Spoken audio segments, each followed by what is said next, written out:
من ألمانيا إجا وقت نعمر سوريا. كيف؟ تعالوا معي أحكي. وقت طلعت على تلفزيون سوريا سألتني الأستاذة نور، هل تفكر انه ممكن تنقل اختصاصك حتى تشتغل مثلا بمطار دمشق؟ يا ريت بتمنى، يعني بتمنى يكون عندي الخبرة الكافية أنا وغيري. طبعا أنا شخص لحالي ما بقدر بهيك مبنى، نحن هون كتير كتار. وبعدها تماما حكتني منظمة سيرمانيا اللي هي سيريا ألمانيا، منظمة كلها متطوعين بكفاءات ألمانية لحتى كلنا سوا مع العالم اللي بالبلد نشتغل بإعادة إعمار سوريا سوا. منظمة فيها كفاءات ما بالعقل، كلهم عقول يعني جاهزة لحتى تشارك بإعادة الإعمار.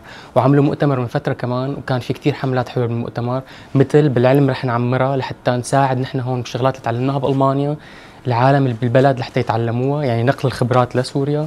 والثانية هي تنظيم مشاريع لإعادة الإسكان لحتى نساهم كلياتنا كمان بإعادة إعمار البلد تحت. والنقطة الثالثة اللي هي موقع سيرلينك، واللي هو الموقع اللي راح يربط الكفاءات هون بالكفاءات بالبلد لحتى كلياتنا نكون على ترابط سوا. كل الكفاءات اللي بالبلد واليد العاملة وأي حدا بالبلد لازم ينضم للمنظمة، لأنه نحن الكفاءات اللي هون راح نساعد إنه حتى يتوفر فرص شغل للعالم التحت، نشتغل كلياتنا سوا وننقل كفاءاتنا ونتعلم من بعض لحتى نشارك بإعادة إعمار البلد. ما تنسوا تتابعوا الصفحة وتتابعوا المنظمة وتنضموا.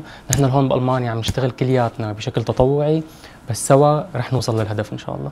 صح نحن كتير بعاد، بس قلبنا بسوريا. تابعوا المنظمة.